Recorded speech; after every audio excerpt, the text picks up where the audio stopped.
नहीं थी हुई तो लोग कैसे इधर इकट्ठे रहते थे, हमारे सिख भाई हमारे साथ इधर किस तरह रहा करते थे। तो वही चीज़ें थोड़ी दादी अम्मा से पूछते हैं। गुरुद्वारा है साढ़े सुबह मस्जिद टूट जाते सन लोग। जैसा कि पंजाब 5 दरियाओं का एक सूबा था जो तकसीम हो गया, आधा हमारा चढ़दा पंजाब आधा लहंदा पंजाब। चले हम इस टाइम लहंदे पंजाब में है, और जैसे कि सारे गांव जो है पंजाब में आप जाएं आपको एक डिफरेंट वाइब आएगी, सब्ज़ा खूबसूरती। आप जैसे जैसे देखें ये साथ अभी दरिया में, हम दरिया के बिल्कुल साथ खड़े हैं, सुबह फजर का टाइम है, तो यहाँ पे आके इतना सुकून महसूस हो रहा है, इधर से जाने का दिल नहीं कर रहा। अभी इस गांव की हिस्ट्री ये है जहाँ पे मैं खड़ा हूँ, जुकालियाँ इसका नाम है। जैसा कि आज ईद उल अज़हा का दिन है और एक रवायत है कि रात को परिंदे भी अपने घरों को आ जाते हैं। ऐसे ही हम जो गांव के लोग शहरों में जाके बस गए हैं, जैसे ही ईद आती है तो हम अपने अपने गांव में वापस आ जाते हैं। ऐसे ही मैं भी आज ईद मनाने अपने गांव आया हूँ, तो आपको गांव भी सारा दिखाते हैं और उसके हिस्ट्री भी आपको गांव के बारे में बताएंगे। गांव दरिया चिनाब के बिल्कुल साथ है। यहाँ पे आसपास कोई भी ब्रिज नहीं है जिसको यूज़ करके लोग दरिया को पार कर सकें। तो अगर ये कश्ती वाला मौजूद ना हो तो ऑब्वियसली आपको दरिया तैर के अबूर करना पड़ेगा, और जिसको अबूर करते करते कई जानें चली गई। तो अभी आप देख सकते हैं, अगर किसी गांव वाले ने, इस सामने लोगों की ज़मीनें हैं, साथ जंगल है, उसके बाद लोगों के वहाँ पे माल मवेशी डेरे हैं, अगर किसी ने भी उस पार जाना हो तो इस कश्ती के अलावा कोई और सोर्स नहीं है उस तरफ जाने का। अगर ये कश्ती वाला ना हो तो लोग कैसे उधर जाएंगे। गांव और दरिया के दरमियान ये मिट्टी का बन है जो मिट्टी और पत्थरों से अंग्रेज़ों के दौर में बनाया गया था। इसकी ऊंचाई काफ़ी है जो यहाँ से इतनी मालूम नहीं हो रही, लेकिन हमारे बुज़ुर्ग बताते हैं जब कभी ये इस बन से पहले सैलाब आया करते थे तो पूरे गांव को बहा के ले जाया करते थे। लेकिन इस बन की बदौलत अब जब भी सैलाब आते हैं तो पानी आके बन के बिल्कुल साथ लग जाता है। लेकिन इससे ये फ़ायदा होता है कि हमारे गाँव महफूज रहते हैं। वो सामने आप देख सकते हैं वो गाँव है और ये बन।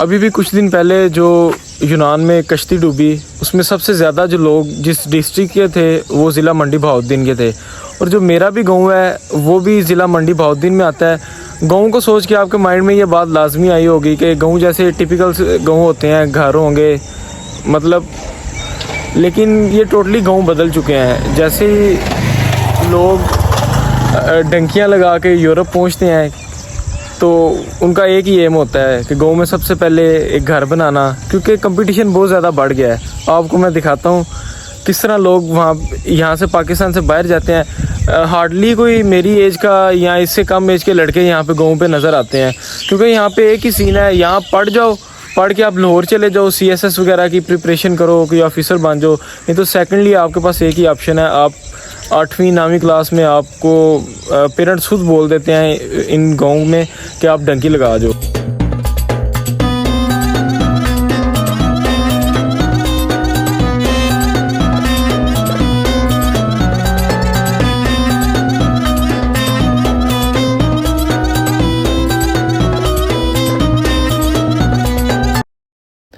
ये गांव का छोटा सा बाज़ार है जहाँ पे आप कुछ भी खरीद सकते हैं। आज से 75 साल पहले जहाँ पे मुसलमान सिख सारे आपस में मिल के लेन देन करते थे, पर जैसे जैसे वक्त बदलता गया चीज़ें बदलती गईं। आज ये सारा जो पाकिस्तानी लोग हैं या महाजरीन जो आए ज़्यादातर, ये उनकी मलकियत में है, क्योंकि जैसे जैसे वो सिख जहाँ यहाँ से मूव हुए, जो जो दुकानें उनकी थी, जो जो महाजरीन वहाँ से आए थे, तो वो उनको मिलती गई। लेकिन चीज़ें वक्त बदलता गया। ये अभी भी आप देख सकते हैं, जिस तरह ये दरवाज़ा, ये पिछले टाइम का काफ़ी पुराने दरवाजे हैं, ये उसी वक्त की याद दहानी करवाते हैं जिस तरह 75 साल पहले बाज़ार हुआ करता था। अभी तो काफ़ी रेनोवेशन हो गई है, बट ये कुछ दुकानें हैं जो अभी भी वैसी हैं। जैसा कि मैं आपको बता रहा था, गांव के एक तरफ दरिया है और एक तरफ नहर है। ये नहर आपको नज़र आएगी, अभी तो इसमें शायद इतना पानी आपको नज़र ना आए, पर सिंतास मुआहदे के बाद 1960 में पाकिस्तान में सबसे बड़ा नहरी निज़ाम दुनिया का बनाया गया था, जो एक बहुत बड़ा मेगा प्रोजेक्ट था। उसमें ये तय पाया था कि पंजाब और सिंध, मतलब कि पाकिस्तान में जहाँ जहाँ काश्तकारी हो सकती है, जहाँ जहाँ पानी पहुँचाना चाहिए वहाँ पे पानी पहुँचा, क्योंकि सतलुज, ब्यास, रावी वो इंडिया के हिस्से आए थे, पंजाब और दरिया झेलम पाकिस्तान के हिस्से आया था दरिया उस मुआहदे के तहत। तो उन दरियाओं में से पानी लेके फिर बाकी दरियाओं में पानी नहरों के थ्रू भेजा गया। तो तकरीबन पंजाब के जितने भी गाँव हैं उन तक नहरें आती हैं। तो ये हमारा गाँव, उसके साथ भी ये छोटी सी नहर है, नहर के और दरिया के बिल्कुल दरमियान में हमारा गाँव है। ये आप मेरे पीछे नहर देख सकते हैं। ये गाँव में वाहिद स्कूल है गवर्नमेंट का, जो बॉयज़ स्कूल है। ये इतना बड़ा गांव है, इसके साथ भी जितने गांव लगते हैं तकरीबन 8 से 10 गांव हैं जिनके बच्चे इसी स्कूल में पढ़ने आते हैं। लेकिन इतना बड़ा इलाका होने की वजह से आसपास कोई भी कॉलेज नहीं है। अगर किसी बच्चे को कॉलेज जाना होगा तो 20-25 किलोमीटर दूर या गुजरात या फालिया, वहाँ पे वो कॉलेज जा सकता है। शायद यही वजह हमारे जो गाँव हैं वो पीछे रह गए हैं। यहाँ पे तालीम बहुत कम है, लोग ज़्यादा प्रेफर करते हैं पढ़ने की बजाय, लोग डंकी लगाना ज़्यादा प्रेफर करते हैं, क्योंकि तालीम के लिए माहौल ही नहीं प्रॉपर प्रोवाइड किया जाता। एक स्कूल है, कॉलेज आसपास है नहीं। अगर कॉलेज जाना पड़ेगा तो आपको 20-25 किलोमीटर रोज़ का सफ़र करना, जाना पड़ेगा, आना पड़ेगा। शायद लोग इसीलिए ज़्यादा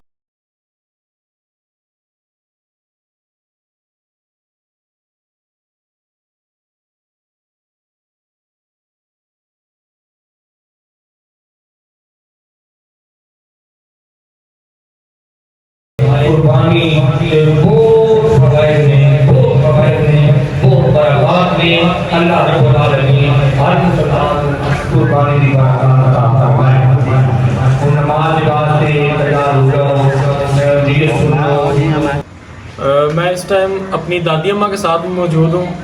हमारी खुशकिस्मती है कि हमारे पास अभी भी ऐसे कुछ बुज़ुर्ग मौजूद हैं जो पार्टीशन के दौर के पहले से हैं, जिनसे हम अपनी इन्फॉर्मेशन ले सकते हैं कि पार्टीशन से पहले हम किस तरह इकट्ठे रहते थे। हमारे सिख भाई, हम मुस्लिम सारे हमारे गांव में इकट्ठे रहते थे। तो किस तरह के आपस में लेन देन थे, किस तरह के आपस में उनके मामला थे, कैसा वक्त उनका गुजरता था। तो मैं अक्सर आके अपनी दादी अम्मा से पूछता होता हूँ। तो आज मैं अपना एक्सपीरियंस आपके साथ भी शेयर करता हूँ। तो अभी दादी अम्मा से बात करते हैं। दादी अम्मा, ਜਦੋਂ बंटवारा होया सी पाकिस्तान ते हिंदुस्तान बने सन, उदों तुहाडी उम्र किन्नी सी? जो उम्र मेरी जवान सा, मेरा जो शादी पूरी सी हुई उनकी जवान सा। जवान सा मतलब कि तुहाडी 15-20 साल उम्र है सी उदों? हाँ ऐसी। ਤੇ ਦਾਦੀ ਮਾਂ ਦੱਸੋ, ਸਾਡੇ ਪਿੰਡ ਦੇ ਵਿੱਚ ਕਿਸ ਤਰ੍ਹਾਂ ਤੁਸੀਂ ਸਾਰੇ ਆਪਸ 'ਚ ਇਕੱਠੇ ਰਹਿੰਦੇ ਸੋ? ਜਦੋਂ ਸਿੰਘ ਭਾਈ ਵੀ ਇੱਥੇ ਸਨ, ਸਾਰੇ ਆਪਸ 'ਚ ਕਿਸ ਤਰ੍ਹਾਂ ਦੇ ਲੈਣ ਦੇਣ ਸਨ ਸਾਡੇ? ਸਾਡੇ ਅੱਛੇ ਰਿਕਾਰਡ ਸਨ ਲੈਣ ਦੇਣ, ਸਾਡੇ ਭੈਣਾਂ ਭਰਾਵਾਂ ਉਦਾਂ ਵੀ ਲੱਗੇ ਨੇ। ਅਸੀਂ ਜੋ ਚੀਜ਼ ਉਹਨਾਂ ਦਾ ਸਾਰਾ ਬਾਜ਼ਾਰ ਉਹਨਾਂ ਦਾ ਸੀ, ਉਹਨਾਂ ਸਿੱਖਾਂ ਭਰਾਵਾਂ ਦਾ।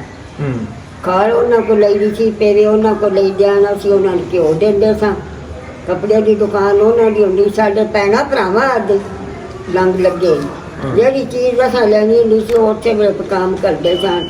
ਫਲਾਣੀ ਚੀਜ਼ ਆ ਗਈ ਹੈ ਤੁਸੀਂ ਆ ਕੇ ਲੈ ਜਾਓ। ਮਤਲਬ ਕਿ ਇਹ ਸੀ ਕਿ ਤੁਸੀਂ ਆ ਕੇ ਲੈ ਜਾਓ। ਜਿੰਨੇ ਸਾਡੇ ਜੱਟ ਬਰਾਦਰੀ ਵਾਲੇ ਸਨ, ਉਹ ਜਿਹੜਾ ਹੁੰਦਾ ਸੀ ਉਹਨਾਂ ਦੀ ਕਣਕ, ਮੁੰਜੀ, ਦੁੱਧ, ਘਿਓ ਉਹ ਦੇ ਕੇ ਉਹਨਾਂ ਕੋਲ ਫਿਰ ਚੀਜ਼ਾਂ ਲੈਦੀਆਂ ਸਨ, ਕਿਉਂਕਿ ਉਦੋਂ ਕਰੰਸੀ ਦਾ ਤੁਸੀਂ ਦੱਸ ਰਹੇ ਸੋ। ਜਿੰਨਾ ਸੌਦਾ ਹੁੰਦਾ ਸੀ ਨਾ, ਸੂਦੀਆਂ, ਖੰਡਾਂ, ਸੋਡੇ, ਲੂਣ, ਮਿਰਚਾਂ, ਘਿਓ, ਅੱਗੋਂ ਕੱਪੜਿਆਂ ਦੀਆਂ ਦੁਕਾਨਾਂ ਉਹਨਾਂ ਦੀਆਂ ਹੁੰਦੀਆਂ ਸਨ। ਇਹ ਸਭ ਕੁਝ ਉਹਨਾਂ ਦੀਆਂ ਦੁਕਾਨਾਂ ਤੋਂ ਅਸਾਂ ਲੈਣਾ ਹੁੰਦਾ। ਮਤਲਬ ਕਿ ਵਾਪਸ 'ਚ ਇੰਨਾ ਭਾਈਚਾਰਾ ਸੀ, ਇੱਕ ਦੂਜਾ ਲੋਨ ਜਾਨ, ਚੋਖਾ ਆਉਣ ਜਾਣ ਸੀ ਸਾਰਾ ਲੈਣ। ਕਦੀ ਕਿਸੇ ਨੂੰ ਫਰਕ ਨਹੀਂ ਸੀ ਮਹਿਸੂਸ ਹੋਇਆ ਇਸ ਗੱਲ ਤੋਂ ਕਿ ਉਹ ਸਿੱਖ ਨੇ ਅਸੀਂ ਮੁਸਲਮਾਨ? ਕਦੀ ਫਰਕ ਨਹੀਂ ਸੀ ਐਡਾ ਮਹਿਸੂਸ ਹੋਇਆ? ਨਾ ਜੀ ਨਾ, ਬੜਾ ਤੁਹਾਨੂੰ ਦੱਸਿਆ ਭੈਣਾਂ ਭਰਾਵਾਂ ਛੱਡਣਾ ਟਿਕਣ ਚੱਲਣਾ ਵਰਤਣਾ ਸਾਂ। ਇੱਕ ਰੋਟੀ ਛੋਟੀ ਤੱਕ ਦਿੰਦੇ ਸੋ, ਜਿਸ ਤਰ੍ਹਾਂ ਹੁਣ ਆਪਸ 'ਚ ਬਰਾਦਰੀ 'ਚ ਲੋਕ ਦਿੰਦੇ ਨੇ।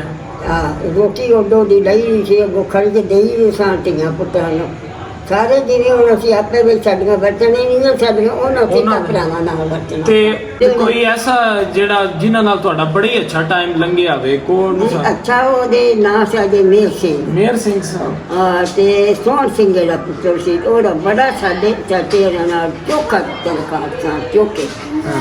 ਤੇ ਮੈਨੂੰ ਉੱਥੇ ਤੁਰ ਗਏ, ਉਹ ਸਾਨੂੰ ਫੋਨ ਕਰਨ ਚੁਸ਼ੀਆਂ ਪਾਣ ਕਰਨ। ਇੱਥੇ ਜਦੋਂ ਇੱਥੇ ਪਾਕਿਸਤਾਨ ਰਹਿੰਦੇ ਸਨ, ਉਹਨਾਂ ਦੀ ਨਾਲ ਦੱਸੋ। ਉਹ ਮੈਨੂੰ ਇੱਥੋਂ ਤੁਰ ਗਏ ਨਾ, ਜਿੱਥੇ ਪੰਡੀਆਂ ਖਰਾਬੀਆਂ ਬਣੀਆਂ ਤੇ काम ਜੋ ਵੀ ਭੈੜੇ ਵਕਤ ਗੁਜ਼ਰੇ ਸ਼ੈਤਾਨ बड़े ਕੋਲ ਆਇਆ औखे, शैतान को अगे कोई बिल्कुल सिखा दी साडी कोई मामला नहीं सी ते मोर उठे भी वो सन खत पांडे सन ते वो मेर से गया रंगा सी भाई सरदार उठे ते मैना जान मेर सिंह सोहन सिंह दा पुत्र ਹਾਂ ते हुण मैं इत्थे आया तांदे ने माजरी मेरू माजरी ਹਾਂ ते मेरे इत्थे इस तरह दी हालत ਜਦੋਂ खराब ਜਾਗੋ है। ਆਪਣੇ ਪਿੰਡ ਜੁਕਾਲੀਆਂ ਵੇਸਾਂ ਨੂੰ ਸ਼ਾਨ मैं ਸ਼ੌਕਤ उसे मेरी बड़ी शान की सी ਹਾਂ मैं ਉੱਥੇ इत्थे ਜਾ आया ਕੇ ते हुण मैं नांदे ने मेरू माजर ਹਾਂ ते मेरी बड़ी तकलीफ होंदी ते तुसी भी दसो निक्के बेटे दा की हाल है फलाने दी दा की हाल है ਮਤਲਬ ਕਿ ਉਹ ਪਾਰਟੀਸ਼ਨ ਤੋਂ ਬਾਅਦ ਉਧਰ ਜਾ ਕੇ ਵੀ ਹੱਥ ਲਿਖਦੇ ਹੁੰਦੇ ਸਨ ਹਾਲ ਪੁੱਛਦੇ ਸਨ ਆ ਵੀ ਤੁਹਾਡਾ ਕੀ ਹਾਲ ਹੈ ਉਹ ਇਹਨਾਂ ਕਿਸਾਨ ਕਿੰਨੇ ਕਾ ਸਾਨੋ ਸਮਝੇ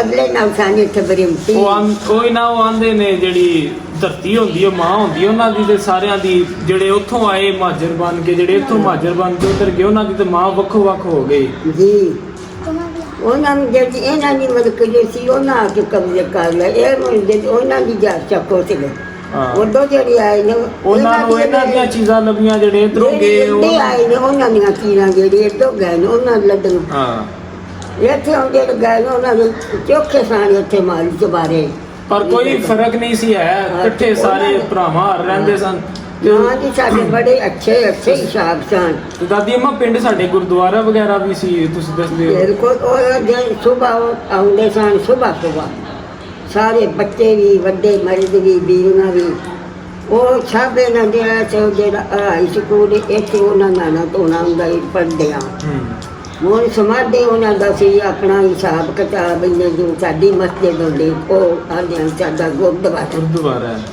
ਸਾਡੇ ਸੁਬਾ ਮਸਜਿਦ ਟੁਰ ਜਾਂਦੇ ਸਨ ਉਹ ਗੁਰਦੁਆਰਾ ਸੀ ਕੋਈ ਆਪਸ ਚ ਲੜਾਈ ਝਗੜਾ ਨਾ। ਕੋਈ ਪਿਆਰ ਉਹਨਾਂ ਉੱਥੇ ਨਾ ਕੇ ਤੇ ਉਹ ਨਾ ਹਲਵਾ ਕਰਦੇ ਉਹਨਾਂ ਕਹਿੰਦਾ ਪ੍ਰਸ਼ਾਦ ਵੰਡੋ ਹਾਂ ਉਹ ਨਾ ਧੋ ਕੇ ਉਹ ਸਭ ਅਸੀਂ ਖਤਮ ਆ ਨਹੀਂ ਸੀ ਉਹ ਆਪਣਾ ਉਹ ਪੜ ਕੇ ਤੇ ਉਹ ਪ੍ਰਸ਼ਾਦ ਦੇ ਰਹੇ ਉਹ ਜਨ ਆਪੇ ਚ ਬਾਅਦ ਖਾ ਕੇ ਉਹ ਕੀਰਤਾਂ ਕਰ ਜਾਂਦੇ ਆ ਉਹਦਾ ਪੱਕਾ ਉਹਨਾਂ ਨਾਲਾ ਧੋਣਾ ਹੁੰਦਾ ਸੀ ਆ ਕੇ ਆਪਣੇ ਗੁਰਦੁਆਰੇ ਵਿੱਚ ਆ ਸਮਾਧੀ ਵੀ ਉਹਨਾਂ ਦਾ ਅੱਛਾ ਹਾਂ ਉਹ ਲਾਲੂ ਵਾਲੇ ਤੇ ਵੀ ਉਹਨਾਂ ਦਾ ਸੀ ਗੁਰਦੁਆਰਾ ਠੀਕ ਹੈ ਆ ਜਿਹੜਾ ਸਾਡਾ ਸਕੂਲ ਇੱਥੇ ਸੁਬਾ ਉਹਨਾਂ ਨਾਲਾ ਧੋਣਾ ਸੀ ਤੁਹਾਨੂੰ ਕਦੀ ਯਾਦ ਆਈ ਹੈ ਉਹ ਵਕਤ ਕਿੱਡਾ ਚੰਗਾ ਵਕਤ ਸੀ ਜਦੋਂ ਸਾਰੇ ਅਸੀਂ ਇਕੱਠੇ ਹੁੰਦੇ ਸਾਂ ਤੁਸੀਂ ਤੇ ਉਹ ਚੰਗਾ ਸੀ ਤੇ ਪਿੱਛੋਂ ਉਹਦੀਆਂ ਵੀ ਨਰਮ ਆ ਗਿਆ ਮਾੜਾ ਆ ਗਿਆ ਇੱਕ ਬੰਦੇ ਨਾਲ ਮੁਹੱਬਤ ਹੋਵੇ ਚੰਗਾ ਡੰਗ ਲੱਗਿਆ ਹੋਵੇ ਦੂਜੇ ਨਾਲ ਸਲਾਮ ਜੋ ਕੋਈ ਨਾ ਹੋਵੇ ਮਨ ਵਿੱਚ ਫਰਕ ਤੇ ਪੈ ਜਾਂਦਾ ਹੈ ਨਾ ਬਿਲਕੁਲ ਫਰਕ ਤੇ ਪੈ ਜਾਂਦਾ ਹੈ ਨਾ ਉਹ ਇਹਨਾਂ ਭਰਾਵਾਂ ਇਕੱਠੇ ਆਪਸ ਚ ਰਹੇ ਹੋ ਗਏ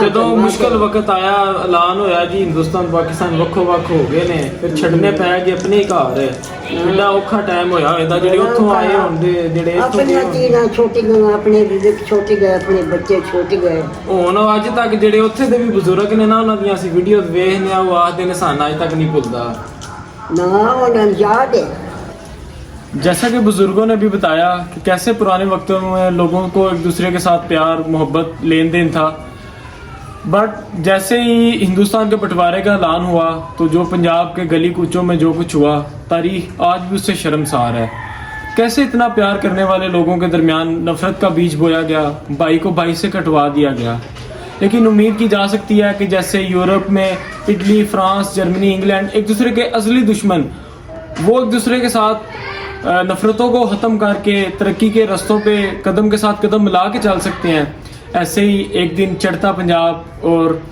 लहता पंजाब उम्मीद की जा सकती है कि इनके दरमियान भी आपस में मोहब्बत भाईचारा हो एक दूसरे के साथ तरक्की की मंजिलें अबूर करें उम्मीद की जा सकती है शायद हम ये अपनी आंखों से देख लें जिस तरह सिद्धू भाजी ने कहा था कि लाहौर से हम सुबह नाश्ता करें और अमृतसर से जाके दोपहर को जलेबियाँ खाएं उम्मीद की जा सकती है शायद हमारी आंखें ये देखें या हमारे आने वाली नस्लों की वीडियो अच्छी लगी हो तो लाइक शेयर सब्सक्राइब कर दें।